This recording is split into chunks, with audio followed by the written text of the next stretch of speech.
एक फैमिली मेरे पास आई।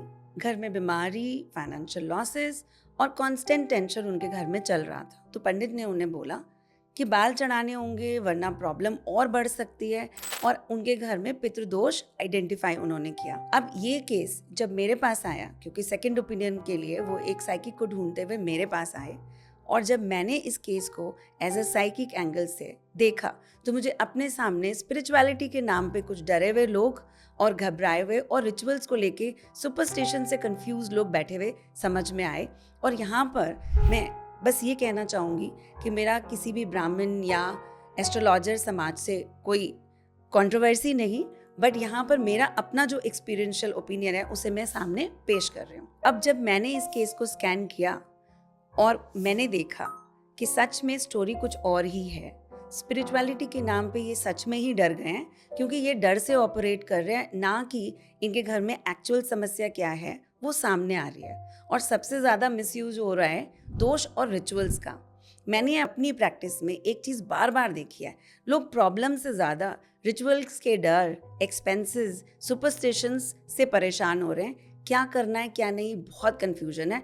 अगर आपको भी ऐसा कभी बोला गया है ये पूजा करनी है नहीं तो प्रॉब्लम बहुत बढ़ जाएगी, तो ये वीडियो आपके लिए ही है। अब केस में आगे बढ़ते हैं। तो मैंने जब केस स्कैन किया तो मुझे वहाँ पर एक एंटिटी प्रेजेंट समझ में आई, एक मेल एंटिटी जो बहुत ही हैवी भाव में उनके यहाँ बैठी है। यहाँ दुख की एनर्जी, मिजरी की एनर्जी और कुछ ऐसे अनरिजॉल्व कॉन्ट्रैक्ट्स या बातें जिसे सुनाए बगैर तो वो आगे बढ़ना नहीं चाहते, क्योंकि वो खुद दुखी हैं। तो शायद बार बार नॉक कर कर आपको बताना चाह रहे हैं कि मैं दुखी हूँ, और यही दुख शायद फैमिली की लाइफ में जो लिविंग पीपल हैं उनकी लाइफ में मैनिफेस्ट हो रहा है। और यहीं से कहानी कॉम्प्लिकेट हो गई, क्योंकि जब मैंने उनको ये बात बताई तो वो शायद थोड़ा सा और डर गए और कंफ्यूज हो गए। तो इसी चीज़ ने मुझे प्रेरित किया कि मैं इस केस में आगे क्या हुआ हम बात करेंगे, लेकिन मैं आपको ये बताना चाह रही हूँ कि कहीं ना कहीं इस कंफ्यूजन में मैं भी एक पार्ट प्ले कर रही थी। और इस वीडियो में आगे बताएंगे कि कैसे ये कंफ्यूजन दूर हुई, और फिर कुछ सच जो मैं आपके सामने लाना चाह रही हूँ। एक तरफ मैंने उन्हें बोल दिया ये प्रेत दोष है, और दूसरी तरफ पंडित ने उन्हें बोल दिया ये पितृदोष है और पितृदोष की पूजा करानी पड़ेगी। दोनों का सोल्यूशन हालांकि देखो एक ही होता है, जिसमें पूजा करनी पड़ती है और हेयर सेक्रीफाइस भी करना पड़ता है। तो इसका मतलब है बाल का मुंडन करवाना पड़ेगा। और यहीं पे सबसे ज़्यादा कंफ्यूजन उनकी आके टिक गई, क्योंकि बातें अलग अलग हैं मगर रिचुअल करने पड़ेंगे ऐसा मैंने भी बोल दिया। और यहीं पर मेरी भी करेक्शन जो शायद इस वीडियो के माध्यम से मैं लाना चाह रही हूँ सामने आएगी। सबसे पहले क्लियर समझ लो कि पितृदोष है क्या और प्रेत दोष है क्या, जो मैंने उन्हें भी समझाया। पितृदोष एक ऐसी समस्या है जिसकी वजह से आपके जो पितृ हैं यानी आपके एंसेस्टर्स, अब एंसेस्टर्स भी हम उन्हें तब बोल रहे हैं जबकि वो डिफरेंट कर्म पाथ, यानी आपके पीछे आपके पेरेंट्स जो चले गए उससे पीछे उनके फोरफादर्स, और यहीं से कुछ ऐसे कर्म, जैसे आप वहाँ से प्रॉपर्टी इनहेरिट कर रहे हो, उनकी लुक्स इनहेरिट कर रहे हो, बोला जाता है ना आपकी नाक आपकी आंख, ये सब इनहेरिट कर रहे हो। उसी तरीके से आपकी हैबिट्स, आपके ट्रेड्स, आपका स्किल, हम वही पुराने प्रोफेशन शायद अभी भी इन अ मॉडर्न वे कर रहे हो। तो ये सारी ही चीज़ें आपके साथ पितरों से कनेक्टेड है। अब क्योंकि ये आपके डीएनए की मेमोरी है, तो वहाँ से आप सिर्फ गुडनेस नहीं ले रहे हो, आप कुछ ऐसे पाप कर्म, अनरिजॉल्व कॉन्ट्रैक्ट और उनके कुछ ऐसे पास्ट एक्शंस जो शायद पूरे नहीं हुए या करने पड़ेंगे, तो वो लिनेज में आपको ग्रेजुअली डाउनलोड हो रहे हैं, आपको मिल रहे हैं। और कहीं ना कहीं सफरिंग के अगर भार है तो सफरिंग का पार्ट भी बन जाता है, तो लिनेज की सफरिंग का पार्ट है। मुझसे कई बार पूछा गया है अगर वो हमसे प्रेम करते हैं तो हमें भार क्यों दे रहे हैं। It is because I want you to conduct the task, जो मैं पूरा नहीं कर पाई उसे आप पूरा करें।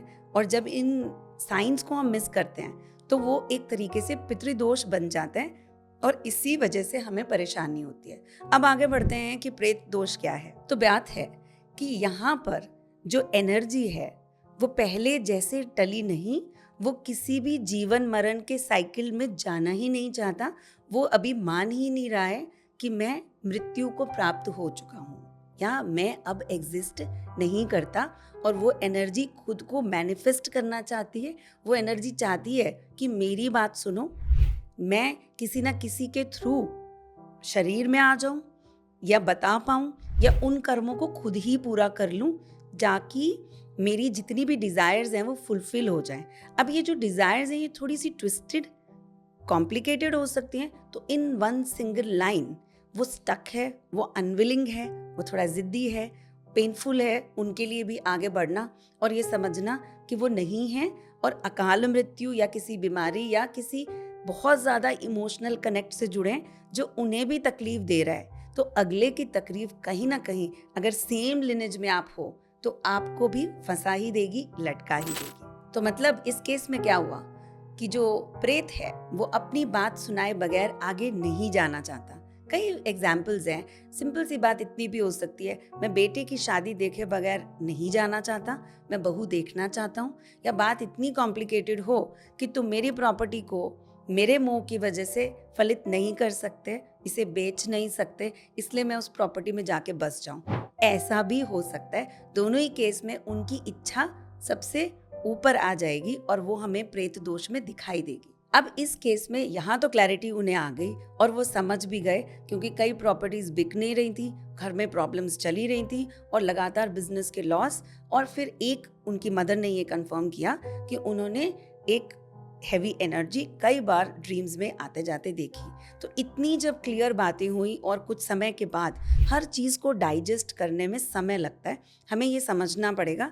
On the go, on the click कोई बिलीव नहीं होता और कोई समझता भी नहीं है।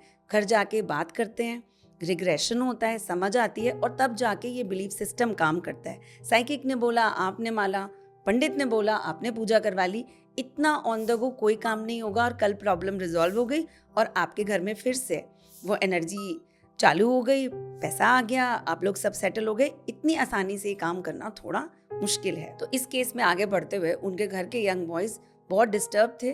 उन्हें इस रिचुअल से ज़्यादा बाल चढ़ाने का प्रेशर और सुपरस्टिशन का और प्रेशर का काफ़ी डर था।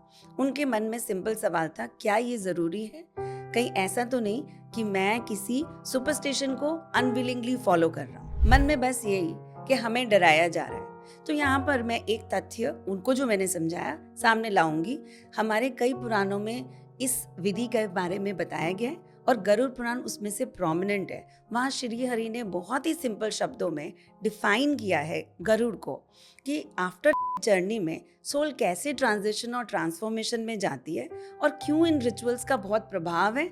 और इसे खास तौर पे वहाँ पर लिखित किया गया ताकि आने वाली पीढ़ी इसे जाने और समझे। अपने पितरों की पूजा तभी करनी चाहिए जब हम समझ रहे हैं कि उनको शांति देने के लिए या उनके जो पिछले डिजायर्स हैं या कुछ ऐसे कर्म, पाप कर्म जिनसे उन्हें मुक्त होना है और उसके लिए वो छटपटा रहे हैं, तो हमें ये विधि करानी है, क्योंकि अब हम उनके पुत्र हैं, बच्चे हैं और उनकी लिनेज को आगे बढ़ा रहे हैं। तो यहाँ पर हेयर को देने का मतलब ईगो डिटैचमेंट और अपने आप का जो ईगो जो हम कैरी करते हैं उस लिनेज से, हम उस कुल गोत्र से जुड़े हैं।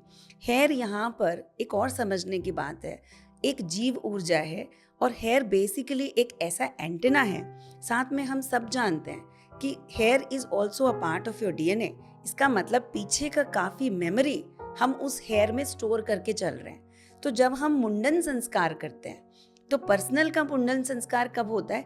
जब आप पैदा होके कुछ साल बड़े हुए तो हम पिछले जन्म की मेमोरी को सैक्रिफाइस करते हैं।